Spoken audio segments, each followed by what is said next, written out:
नमस्कार, मैं Devaki Meena, assistant professor समाजशास्त्र विभाग। आज का हमारा टॉपिक है रूरल कम्युनिटी, ग्रामीण समुदाय। तो ग्रामीण समुदाय भारतीय समाज की जो संरचना है और जो संयोजन है उसमें ग्रामीण समुदाय का प्रमुख महत्व है, क्योंकि यदि हम देखें तो भारत जो देश है वह गांवों का देश इसको हम कह सकते हैं, क्योंकि जो अधिकांश जनसंख्या है वो ग्रामीण क्षेत्र में निवास करती है। इसलिए भारतीय समाज में ग्रामीण समुदायों का अत्यधिक महत्व है और भारतीय समाज की संरचना और संयोजन को पूर्ण रूप से समझने के लिए यहाँ पे भारतीय समाज के अंतर्गत ग्रामीण समुदायों को समझना बहुत आवश्यक है। यदि हम देखें तो मानव निवास के स्थानों को विभिन्न विद्वानों ने उनकी जनसंख्या, प्रशासन, घरों की बनावट, वैधानिक या सरकारी आधार पर कई भागों में बांटा है, जिनमें कि गांव, कस्बा, नगर, महानगर, प्रदेश, क्षेत्र आदि प्रमुख है। गांव और नगर मानव के सामाजिक जीवन के दो प्रमुख पहलू हैं।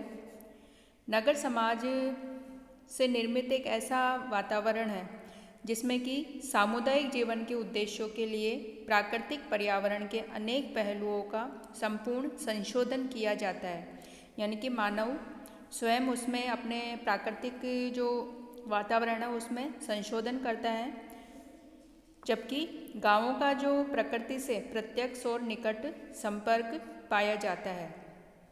तो जहाँ पे मानव और प्रकृति के बीच अंतःक्रिया का रूप अधिक निकट हो, प्रत्यक्ष हो और गहन हो, तो वह क्षेत्र ग्रामीण क्षेत्र कहलाएगा। और इसी प्रकार यदि मानव और प्रकृति के बीच अंतःक्रिया का रूप अत्यधिक अप्रत्यक्ष हो या बहुत कम हो, तो उस पर्यावरण को या उस क्षेत्र को हम नगरीय क्षेत्र कहेंगे। इन दोनों के पर्यावरण में बहुत अंतर है, ग्रामीण और नगरीय में। और यह जो पर्यावरण संबंधी अंतर है, यही फिर बाद में दो भिन्न प्रकार के सामाजिक जीवन को जन्म देता है। तो आज हम देखेंगे जो भारतीय समाज के अंतर्गत जो ग्रामीण समुदाय है उसके बारे में। तो सबसे पहले हम देखेंगे कि ग्रामीण समुदाय का मीनिंग क्या है, अर्थ क्या है। तो ग्रामीण शब्द से विभिन्न विद्वानों ने अलग अलग अर्थ व्यक्त किए हैं। तो कुछ ग्रामीण को जनसंख्या के आधार पर परिभाषित करते हैं, जैसे कि प्रत्येक देश में एक निश्चित जनसंख्या वाले क्षेत्र को हम गांव या ग्राम कह सकते हैं, और उससे अधिक जनसंख्या वाले क्षेत्र को हम नगर की श्रेणी में रखते हैं। इसी प्रकार ग्रामीण एवं नगरीय की जो व्याख्या है वो मनुष्य और उसके जो प्राकृतिक पर्यावरण के बीच अंतःक्रिया के आधार पर प्रमुख रूप से की जा सकती है।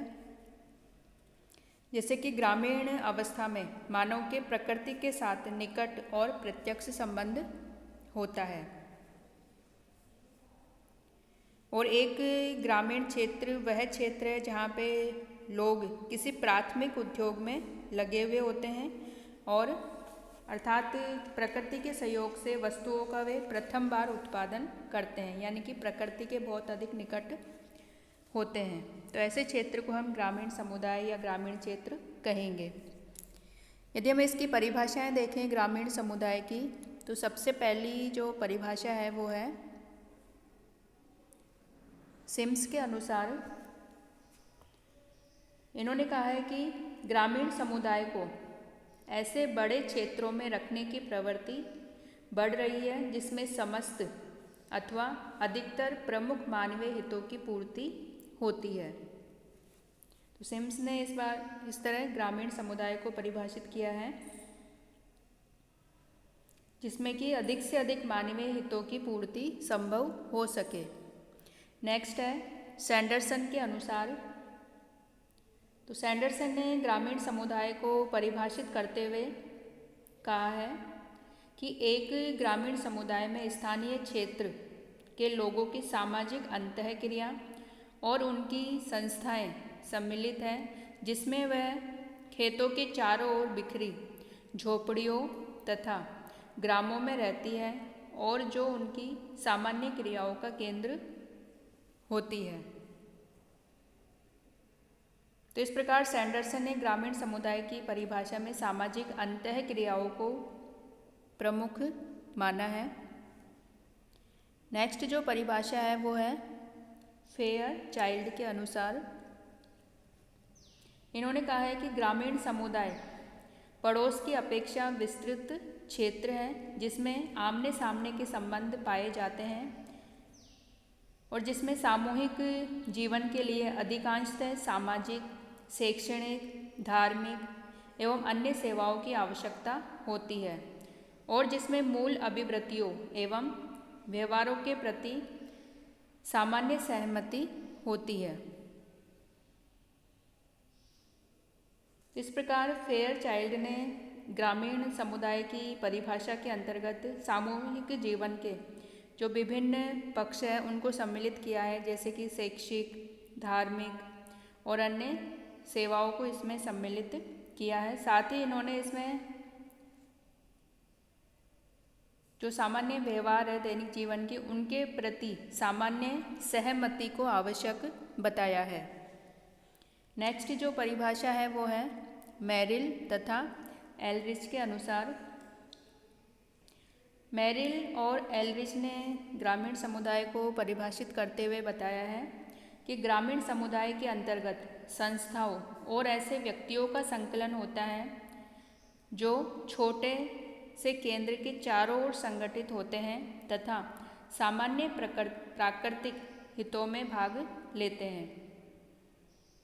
तो इन्होंने ग्रामीण समुदाय में मानव के सभी हितों की पूर्ति को आवश्यक बताया है। तो इस प्रकार ग्रामीण समुदाय को विभिन्न विद्वानों ने अपने अपने अनुसार परिभाषित किया है। तो सार रूप में हम ये कह सकते हैं कि ग्राम अथवा ग्रामीण समुदाय वह क्षेत्र है जहाँ पे कृषि की प्रधानता, प्रकृति से निकटता, प्राथमिक संबंधों की बहुलता या अधिकता, जनसंख्या की कमी, सामाजिक एकरूपता, गतिशीलता का अभाव, दृष्टिकोणों एवं व्यवहारों में सामान्य सहमति आदि विशेषताएं पाई जाती है। तो सार रूप में हमें कह सकते हैं कि जो ग्रामीण समुदाय है वो एक ऐसा समुदाय है या ऐसे क्षेत्र है जहाँ पे लोगों का प्रकृति से घनिष्ठ संबंध होता है और वहाँ पे प्राथमिक संबंधों की बहुलता होती है, साथ ही उसमें कम जनसंख्या होती है और गतिशीलता का उसमें अभाव पाया जाता है। साथ ही जो व्यवहार है उनमें एक प्रकार की सामान्य सहमति पाई जाती है। तो इस प्रकार के क्षेत्र को हम ग्रामीण समुदाय कहते हैं।